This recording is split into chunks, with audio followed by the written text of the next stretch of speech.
ये मार्ग उकताए हुए पुरुष को सफलता प्रदान नहीं करता। उकताए हुए पुरुष अभी 4 दिन गेहूं बोए हुए और वो खोद खोद के देखे कि अंकुर उठा कि नहीं, अंकुर उठा कि नहीं, वो खेत में सफलता नहीं प्राप्त कर पाएगा। धैर्य पूर्वक जो बीज डाला है इंतजार करो, जब वो अंकुरित हो तो उसकी सुरक्षा करो, जिससे वो बढ़े उससे उर्वरक सिंचाई दो। अन्य जो उसकी बाधा पहुंचाने वाली तृण है, घास है, कृषि निकामे चतुर किसाना, उसको निकाल कर बाहर करो और उसकी सुरक्षा व्यवस्था करते हुए जब तक फसल पूर्ण रूप से परिपक्व ना हो जाए तब तक उसमें आपको पूर्ण एकाग्रता पूर्वक रक्षा और सिंचाई आदि करनी होती। एक साधारण प्राकृतिक फसल के लिए इतना धैर्यवान, इतना सहनशील और कहीं किंचन मात्र भी विक्षिप्तता ना आने पावे, नहीं फसल आप ही नष्ट कर देंगे, तब जाके वो अन्न राशि प्राप्त करता है। आप भगवत सुख राशि प्राप्त करने के लिए निकले।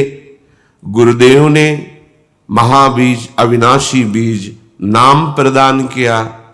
आप 4 दिन वासनाओं का खेल खेलते हुए जप रहे हैं, आपको आगे बढ़ाएगा ये। भले आप वासनाओं में हैं पर ये आपका महामंगल करेगा, पर 4 दिन में ही आप उब जाएं, धन नहीं आया, स्वास्थ्य ठीक नहीं हुआ, पुत्र नहीं प्रकट हुआ, समस्याओं का समाधान नहीं हुआ, इसमें कोई लाभ नहीं है। ये ऐसे पुरुषों वाला मार्ग नहीं है। माया तो हर प्रयास करेगी कि तुम्हारी आस्तिकता नास्तिकता में बदल जाए, और भक्ति हर प्रयास करेगी कि तुम्हारी नास्तिकता आस्तिकता में बदल जाए। आप यदि भक्ति का पक्ष लेंगे तब आपकी भावना दृढ़ होगी, आस्तिकता की नींव मजबूत होगी, तब भक्ति का महल उसमें, उस भक्ति के महल में प्रेम रूपी सिंहासन पर आराध्य देव विराजमान, ऐसा आपको अनुभव होगा। इंद्रियों की सहज गति संसार के भोगों की तरफ है। श्रीपाद प्रबोधानंद जी महाराज कह रहे, अत्यंतोद्धत धावदिंद्रिय गणो यह सर्वदा सत्पथे स्वे कस्मिन् निमिषे न स्मृत महानंदाब्धिराधा प्रिय सद्धर्मै सदुपासनैर् विरहितस् त्यक्तोऽखिलैः सद्गुणैर् हा सोहामनल्पमोह उपयाम्येकं तु वृंदावनम। हे भाई सावधान, अत्यंतोद्धत धावदिंद्रिय गणो यह सर्वदा असत्पथे। ये तुम्हारी इंद्रियों का प्रवाह अर्थात इंद्रियों की गति असत मार्ग में स्वाभाविक जाने वाली है। दुर्वासना मम सदा परिकर्षयन्ति, दुर्वासना सदैव आपको खींचती रहेगी। देखो ध्यान से सुनना, ये संपूर्ण सृष्टि जितनी रची है ये माया के 3 गुणों से है, सतोगुण, रजोगुण, तमोगुण। और कोई भी ऐसी रचना नहीं है जिसमें गुण न हो और जिसमें दोष न हो। जड़ चेतन गुण दोष में विश्व कीन करतार, संत हंस गुण गाहे पे परिहरिवार विकार। जो इस रहस्य को जान जाता है वो अपनी भक्ति को पुष्ट करके महासुख को प्राप्त होता है। यहां कोई ऐसी वस्तु, व्यक्ति, स्थान, जड़ चैतन्य नहीं है जो गुण दोष से युक्त न हो। संपूर्ण गुण या संपूर्ण दोष ऐसा किसी में नहीं पाया जाएगा। वो महादोषी है पर उसमें कुछ गुण भी है, वो महान गुणी है पर कुछ न कुछ दोष भी है। इस गुण दोष की परंपरा को मिटा दिया तो ब्रह्मविद ब्रह्मयु भवति। अब वो ना मनुष्य रह गया, ना उसे जीव कह सकते हैं, वो ईश कोटि का हो गया, वो साक्षात भगवत स्वरूप हो गया। अपने को पूरी सृष्टि में सब कुछ गुण दोष में है। जैसे प्रायः हम मोबाइल की चर्चा करते हैं कि आजकल ये आधुनिक यंत्र चल गए, ये नवीन पीढ़ी को बहुत बर्बाद कर रहे हैं। इसका मतलब सृष्टि से मोबाइल हटा दिया जाए तो आपको कितना घाटा हो जाएगा, देखो आप विचार करके। आप दूर बैठे सत्संग नहीं सुन पाएंगे, आप दूर बैठे भगवत जो आनंद है ये नहीं ले पाएंगे। आप किसी समस्या में फंसे अकेले हैं तो आप किसी को सूचना नहीं दे पाएंगे, आपकी आवाज नहीं पहुंच पाएगी। बहुत से ऐसे सद्गुण हैं और बहुत से ऐसे दोष हैं जो आपका नाश भी कर देंगे। जो हम देखते हैं, सुनते हैं, बोलते हैं, वही मनन होता है, जो मनन होता है वही संकल्प बनता है, जो संकल्प बनता है वही आचरण क्रियाएं होती है और उसी का हमें फल भोगना होता है। अब अगर हम दोष उसमें जो विराजमान है उनको ग्रहण करेंगे तो हमारा पतन हो जाएगा, जो गुण विराजमान है उसको तो हमारी उन्नति हो जाएगी। हर वस्तु जितनी सृष्टि रची है कुछ दोष और गुण मिलकर ही रचना हुई है। इसलिए जो संत स्वभाव के हैं, जो भक्ति हृदय में धारण करना चाहते हैं, जो सुख शांति आनंद लेना चाहते हैं, उनको दोषों का त्याग करना है, गुण स्वीकार करना है। फिर एक ऐसा भागवतिक दैवी संपदा जिससे प्राकृतिक गुणों का भी त्याग करके वो भाव देह चिदानंदमय भाव को प्राप्त होता है। इस रहस्य को समझो। अगर किसी वस्तु व्यक्ति स्थान में दोष है तो उसमें गुण भी है, अपने गुण देख ले, उन गुणों को स्वीकार करें, आगे बढ़े। पहले दोषों का त्याग करें, गुणों को स्वीकार करें, फिर गुणों को निराभिमानिता आदि दैवी संपदा से उसको शांत कर दे। न गुण न दोष तो स्वरूप की जागृति हो जाएगी। पर अज्ञानी जीव ना समझने के कारण वो एक दूसरे की निंदा करने लगते हैं, सिद्धांत की निंदा करने लगते हैं। अत्यंत उद्धत धाव दिंद्रिय गणों यह सर्वदा असत पथे।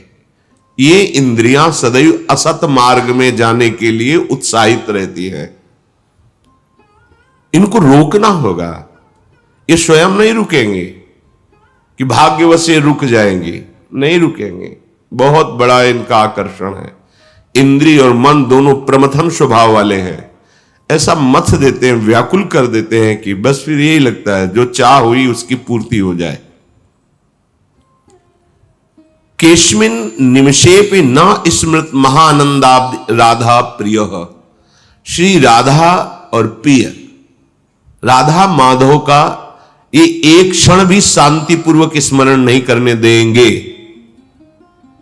तुम्हारा मन, तुम्हारी इंद्रियां, तुम सोचो भाग्यवशात कभी ऐसा आएगा समय, परिस्थिति आएगी कि मन और इंद्रियां शांत हो जाएंगी और हम भजन करेंगे, असंभव। आज जैसी परिस्थिति है, जैसी तुम्हारी इंद्रियों की दशा है, इसी में भजन शुरू करो तो भजन ऐसी स्थिति ला देगा कि कैसी भी परिस्थिति हो तुम अशांत नहीं होगे, तुम दुखी नहीं होगे। ना स्मृत, ये स्वाभाविक स्मरण नहीं करेंगे प्रियालाल का, प्रभु का, ये स्वाभाविक विषय का स्मरण करेंगे। यह सर्वदा असत पथे, ये असत मार्ग में दुर्वासना मम सदा परिकर्षयन्ति। जैसे हमारे हृदय में भी दो भाव रहते हैं, एक रहती कुमति जनित भाव और एक सुमति जनित। जहां सुमति तहां संपत्ति नाना, जहां कुमति तहां विपत्ति निदान। जहां कुमति होती है वही विपत्ति और जहां सुमति होती है वही संपत्ति। चाहते हो संपत्ति और प्रयोग करते हो कुमति का तो कैसे हो सकता है? सिद्धांत समझो। इंद्रियां सदैव गलत मार्ग में जाने के लिए उत्साहित रहती हैं। अब आपने माना कि हम भक्ति मार्ग के पथिक हैं, थोड़ा जल चढ़ा दिया, अगरबत्ती लगा दी, धूप लगा दिया, कुछ पाठ कर लिया, लेकिन इंद्रियों का जो प्रवाह असत मार्ग में है आपने नहीं रोका, तो बहुत काल तक ये करने पर आपको जब अनुभव में नहीं आएगा तब आप कहोगे ये सब केवल कहने सुनने की बातें हैं। लेकिन भक्ति का रंग इन क्रियाओं से आंतरिक आना चाहिए। आंतरिक भक्ति का रंग आए बिना अनुभव कौन करेगा? तुम्हारा देह अनुभव करेगा क्या? जो अनुभव करने वाले यंत्र हैं वो तो विषय की तरफ प्रवाहित हो रहे हैं, विषय की तरफ धावित हो रहे हैं, असत मार्ग में जाकर विषयों का भोग कर रहे हैं। तो भगवदानंद बिना पवित्र हुए कैसे अनुभव में आएगा? ये असत बुद्धि का निर्णय है, ये कुमति का निर्णय है। ऐसी कुमति को भगवान से प्रार्थना करो कि दबा करके हमारे अंदर सुबुद्धि प्रकाशित हो, सुमति प्रकाशित हो।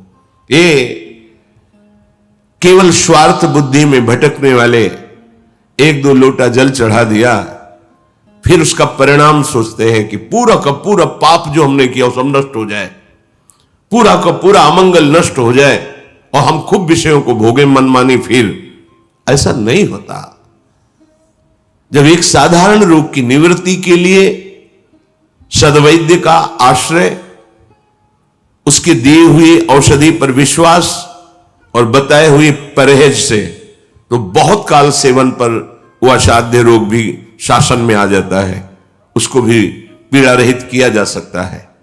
आपका तो अनंत जन्मों का भव रोग है। आप इंद्रियों को मनमानी भोगों में लगाए हुए हैं और सोचते हैं कि मैं भगवान का भजन करता हूं, आश्रय लिए हूं, चमत्कार क्यों नहीं प्रकट हो रहा? कहां चमत्कार प्रकट करना चाहते हो? यही प्रकट होता है इंद्रियों में, मन में, बुद्धि में। क्या? अभी सतमार्ग को ग्रहण कर लिया, भूल न देह कुमारग पाऊं, यह चमत्कार है। अब हृदय अशांति का त्याग करके शांति की तरफ बढ़ रहा है, सुंदर विचार आ रहे हैं, दूसरों को सुख पहुंचाने वाली चेष्टाएं हो रही, सबके प्रति करुणा का भाव आ रहा है, दया का भाव। किसी को दुखी देख करके हमारा हृदय व्याकुल हो जाए, इसका दुख दूर कैसे, यह चमत्कार प्रकट हो रहा है। आसुरी प्रवृत्ति नष्ट हो रही, दैवी संपदा बढ़ रही, यह भक्ति का लक्षण है। अगर आप सोचे भाग्यवशात कभी भजन हो जाएगा, हमारी इंद्रियां विषयों से, कभी नहीं, आज तक नहीं हुई।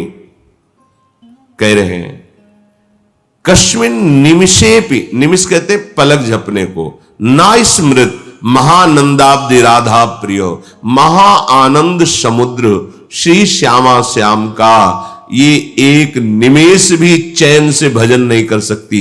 स्वाभाविक इंद्रियां नहीं कर सकती, स्वाभाविक ये असत पथ की तरफ जाएंगी। सद्धर्मई सदुपासनई विरहित त्यक्तोखिल सदगुणई।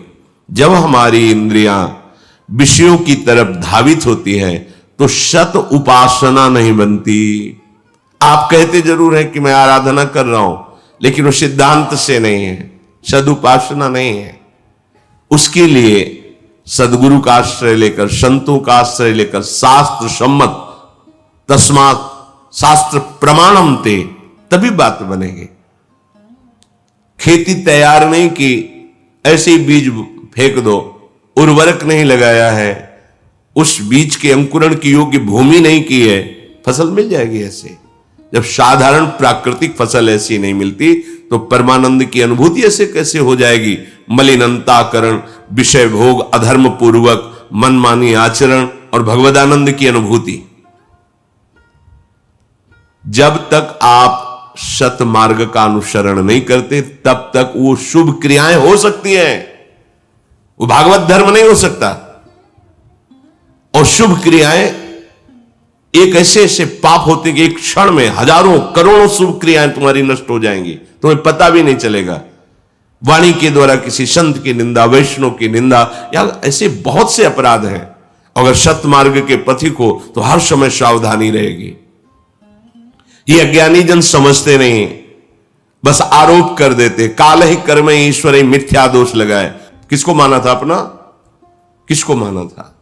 साधन अगर सिद्धांत से नहीं करोगे तो अज्ञान का अंधकार नष्ट नहीं होगा, फिर समझ ही नहीं पाओगे भगवदानंद क्या है। अरे बड़े बड़े ज्ञान मार्ग में चलने वाले ज्ञानियों को भी ये मोहित कर ले ऐसी भगवान की माया। तुम तो साधारण जीव हो। ठीक सिद्धांत से चलोगे तब परमार्थ का, तब इस माया पर विजय, तब सर्व पाप नाश, पाप प्रवृत्ति का नाश, फिर परमानंद की बाढ़। अगर कुमति जनित प्रेरित होकर इंद्रियां जो विषय मार्ग में जा रही हैं अधर्माचरण के लिए, उनको नहीं रोका तो कह रहे हैं सद्धर्मई, आपका शत धर्म नष्ट हो जाएगा। सदुपासनैर, आपकी सद उपासना का मार्ग ढका रहेगा, आप समझ ही नहीं पाएंगे कि सदुपासना कहते किसे हैं। त्यक्तो अखिलई सदगुणैर, जितने भी भगवान को प्रसन्न करने वाले सद्गुण सब आपका त्याग कर देंगे यदि आप मनमानी आचरण करेंगे, इंद्रियों को अधर्माचरण में लगा देंगे। हा हा सोहम अनल्प मोह उपयाम्येकम तु वृंदावनम। श्रीपाद कह रहे हाय हाय बड़ी गलती हो रही है, बड़ी गलती हो रही है। हम ना अपनी इंद्रियों को संभाल पा रहे हैं, ना मन को संभाल पा रहे हैं, ना धर्म से चल पा रहे हैं, और ना हमारे अंदर कोई सद्गुण है कि हम प्रिया प्रीतम को रिझा लें। एक पलक झपकने के समय के लिए भी मैं एकाग्र नहीं हो पा रहा हूं। तो बोले फिर भी तुम वृंदावन का आश्रय ले लो। वृंदावन तुम्हें संत महापुरुषों के वचन सुनाएगा। ये वृंदावन की कृपा से मिलता है। उन वचनों को सुनने में ही इतनी ताकत है कि आपके अंदर ऐसी प्रेरणा होगी कि असत मार्ग में धावित इंद्रियों को आप रोक सकेंगे। आपको ऐसी उपासना मिलेगी, ऐसी साधना मिलेगी, रजरानी महारानी की कृपा से आप सुखी हो जाएंगे। और प्रयास आपको यही करना है। आप अगर ऐसा सोचे कि जब कभी भाग्य में होगा तो इंद्रियां लौट पड़ेंगी, ये भाग्य से लौटने वाली नहीं। इन पर शासन किया जाता है। शासन करने की सामर्थ्य की बल वो नाम से प्राप्त होता है। नाम तभी निरंतर जप सकते हैं जब आप गुरुजनों के द्वारा दी हुई आज्ञा के अनुसार चले। भजन बड़ा ही कठिन है करना, बड़ो ही कठिन है भजन ढिग ढरिबो। भजन करना कोई साधारण बात नहीं। ये सब बातुल भूत विवश मतवारे, ते नहीं बोले वचन विचारे, इनके विचार ही नहीं है। ये जो मन में आता है सो बोलते। भजन जानते हो खिलवाड़ नहीं है। जो भजन मार्ग में चलते हैं वो जानते हैं कितनी अंदर की लड़ाई है। ये अंदर की लड़ाई, मन इंद्रियां घसीट रही विषयों की तरफ, वो सहन करके नाम जप कर रहा है, इसीलिए उसे परम पद मिलता है। परम पद जिसकी याचना योगी जन मुनिजन करते रहते हैं। श्रीपाद कह रहे हैं बिना स्वात्मा रामेश्वर हरिमो मुग्ध त्रिभुवने युवत्या भावैः को बत सुरवरो वा मुनिवरः स्थितस्तस्मात् तस्यास् चकित चकितो दूरतरतः सदा वृंदारण्ये निवस रसनोपस्थ विजयी। हे भाई, तुम इस महारस की प्राप्ति के लिए दृढ़ संकल्प करो कि ये जीवन भगवदानंद के लिए है। मैंने देख लिया बहुत सब कुछ। अब इस जीवन में हम प्रभु क्या है, उनका प्रेम क्या है, विषयानंद तो बहुत जन्मों में देख लिया। अब देखना चाहते हैं भगवदानंद। पहले निश्चय करो, निश्चय में ही ताकत होती है। ये निश्चय भगवान की शरणागति से मिलता है, पुष्ट होता है, परिपक्व होता है। बिना स्वात्मा रामेश्वर हरिम मुग्धस त्रिभुवने, जो त्रिभुवन को मोहित करने वाली माया है, ये बिना आत्मा परमात्मा भगवान प्रभु जिन नामों से कहा जाए, निराकार साकार जो भी भाव, बिना प्रभु की शरण हुए त्रिभुवन मोहिनी माया से कोई बच नहीं सकता। पता ही नहीं चलता कि माया है। दुश्मन दुश्मन के रूप में आवे तो आप सावधान हो सकते हैं, लेकिन अपनी चाहत के रूप में आ जाए, अपने प्यार के रूप में आ जाए, ऐसा प्राण प्रिय मित्र बनकर आ जाए, तो आप जान पाओगे? नहीं जान पाओगे। तो अंदर और बाहर दोनों उसी का राज्य है। ये मन बुद्धि चित्त अहम, ये उसी के खिलौने हैं। बाहर सारा का सारा उसी का रचा हुआ खेल है। अभी बहुत बड़ा गेम है। जीत गए तो परम पद, हार गए तो फिर अवसर मिलेगा। खेलते रहो, खेलते रहो। अब इसे अगर गेम समझो तो आगे निकल जाओगे, लेकिन आप तो सत्य मानकर इसी में रुक गए। एक खेल है, खेल माया क्रीड़ा, माया क्रीड़ा, और आपकी ही रची हुई है। तो भगवान ने मुझे फंसा दिया, इसीलिए फंस गए हो कि तुम भगवान को और मानते हो, अपने को और मानते हो, इसीलिए फंस गए हो।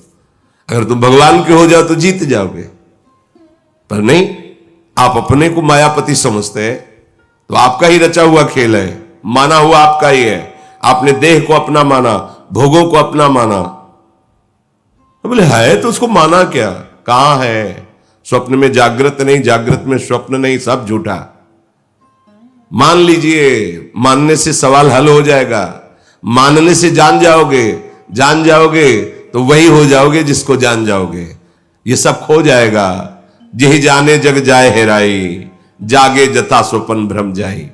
श्रीपाद कह रहे, चाहे कोई श्रेष्ठ देवता हो या मननशील मुनि हो, यदि वो अहंकार का त्याग करके भगवान की शरण में नहीं होता तो इस त्रिभुवन मोहिनी माया के फंदे से निकलना बड़ा कठिन है। बिना स्वात्मा रामेश्वर हरिम मुग्धस त्रिभुवने युवत्या भावई को बत सुरवरो व मुनिवरहा। चाहे श्रेष्ठ देवता हो, चाहे श्रेष्ठ मुनि हो, यदि भगवान के चरणों का आश्रय नहीं तो ये त्रिभुवन मोहिनी माया किसी न किसी प्रकार से उसे अपने अधीन कर लेती है।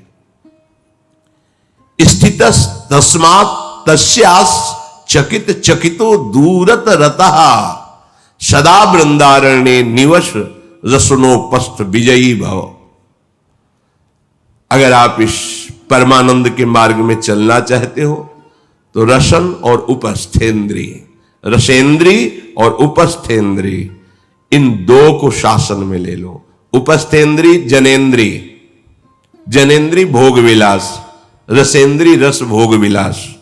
अच्छा अच्छा खाना पीना और शरीर संबंध भोग सुख लेना, यही संपूर्ण प्रकृति का अधीन करने का तरीका है। वो संपूर्ण प्रकृति जितनी त्रिभुवन में है वो हर मार्ग में चलने वालों को अपने अधीन करती है। ऐसे संपूर्णतः वही है।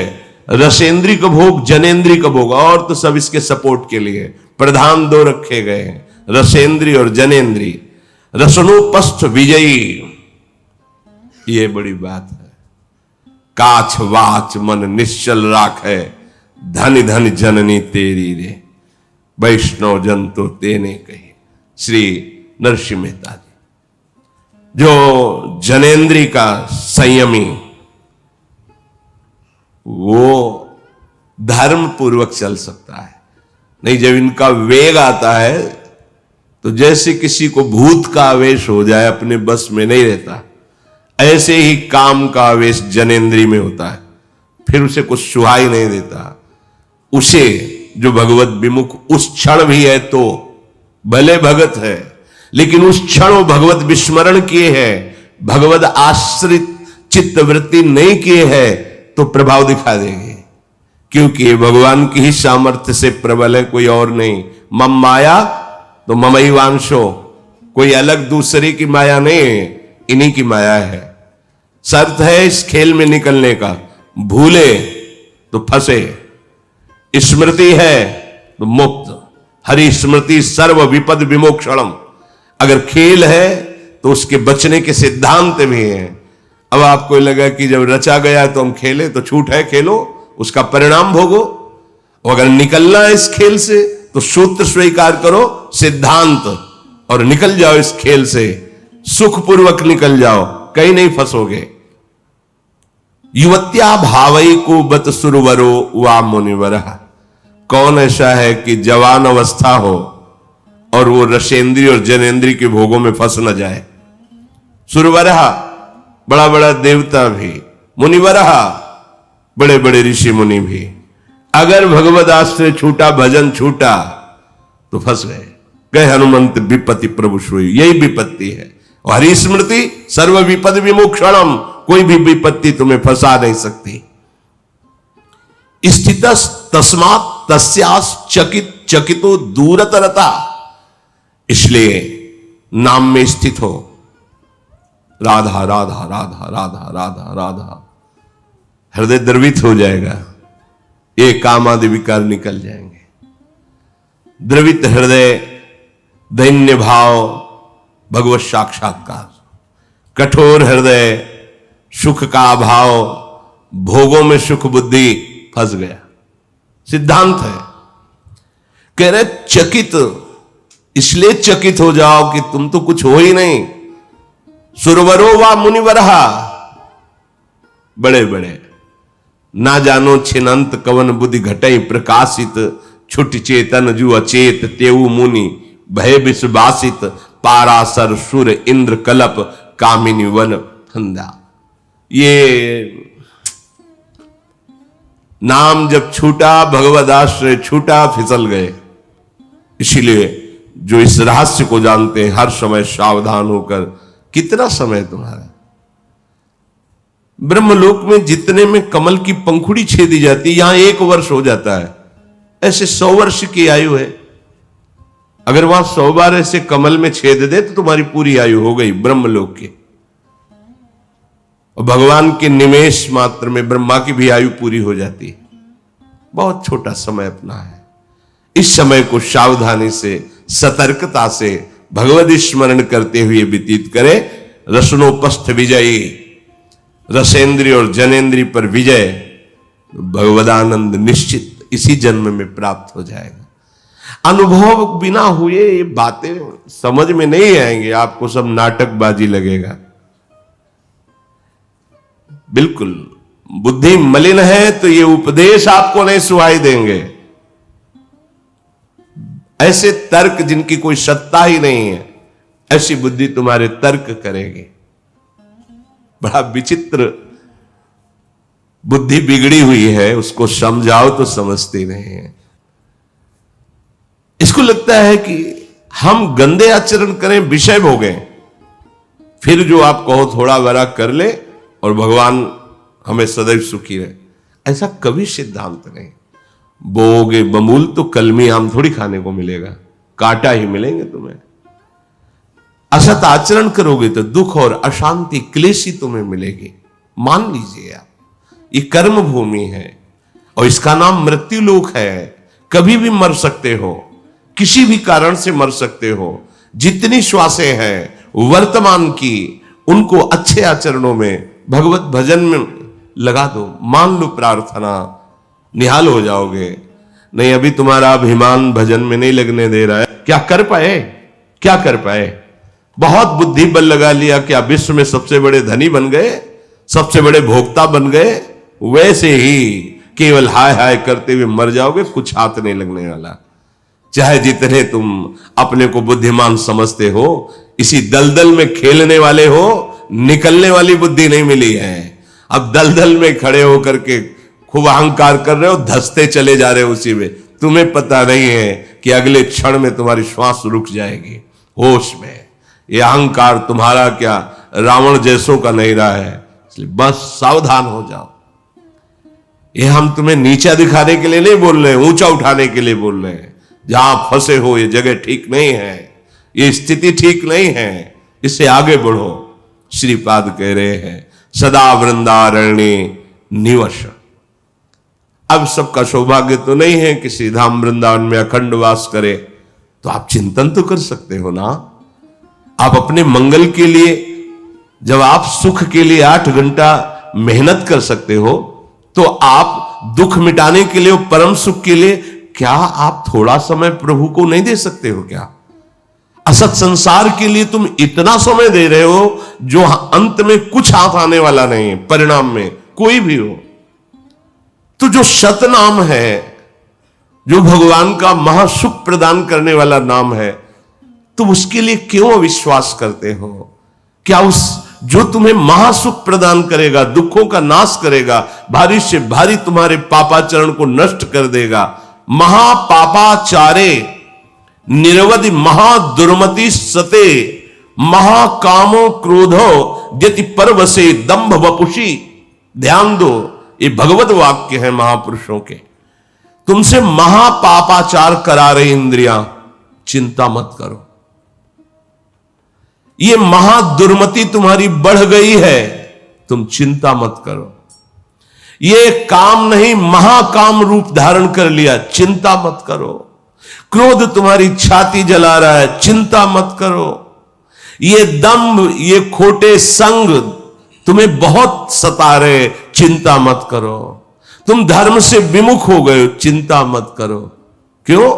बोले एकमात्र प्रियालाल की शरण में हो जाओ और राधा राधा रटो, सब ठीक हो जाएगा।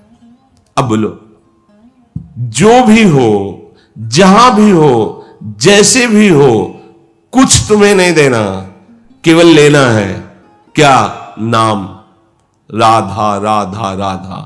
तुम महापापाचारी हो, निरवधि महादुर्मति महाक्रोधो कामो यति परवसे दंभ वपुषी। चिंता मत करो। क्यों? क्योंकि अभी तक नाम जप नहीं किए थे, इसलिए तुम्हें फिसलाते चले गए। अब नाम जब पहला काम करेगा कि तुम्हारे इस फिसलन को पहले रोकेगा, और फिर जितना फिसल गए उतना चढ़ाएगा। जब उस चढ़ाई पर पहुंचोगे तब तुम्हें लगेगा कि हाँ प्रकाश दिखाई दे रहा है। 4 दिन हुए और श्रद्धा कर ली, और वो भी ठीक से नहीं जप पा रहे, और 4 दिन हुए और तुम्हें लगा कि हमारे अंदर दिव्यता आ जाए, चमत्कार आ जाए। अरे जाना है यहां से, ये तुम्हारी बात समझ में नहीं आती। ये माया भ्रमित करके तुम्हें परम धन से वंचित कर रही, खाली हाथ जाने के लिए वो तैयार कर रही है। प्रभु की कृपा से कम सुनने को मिल रहा है, समझने को मिल रहा है, तो खाली हाथ नहीं रहोगे। ऐसा परम धन प्राप्त होगा। आप देख लेना, ये जो लिखा है बिल्कुल सत्य है, इसमें संशय मत करना। महापापाचार्य बड़ी दुर्गति होती है, बिल्कुल नहीं होगी। राधा राधा राधा राधा राधा जप के तो देखो। तुम्हें राधा नाम प्रिय नहीं परिचय जानते हो, जो नाम तुम्हें प्रिय है हमारे प्रभु का, सब नाम अनंत नाम महामंगलमय है, जो गुरुदेव ने दिया है, जिसमें आपकी प्रबल श्रद्धा है, खूब नाम जप कर लो। ये नाम जप आपको उठा देगा, चाहे जैसे, इससे ज्यादा बुद्धि क्या मलिन हो सकती। बोले महापापाचारी महादुर्मति महाकामी क्रोधी और दंभी, खोटा संग करने वाला, गंदे लोगों का संग करने वाला, धर्म से विमुख, ऐसा होता हुआ भी यदि वो भगवान की शरण में हो जाए और प्रियालाल का नाम जप करे, सब ठीक हो जाएगा, सब ठीक हो जाएगा। विश्वास करके देखो, ऋषियों ने अनुभव किया है।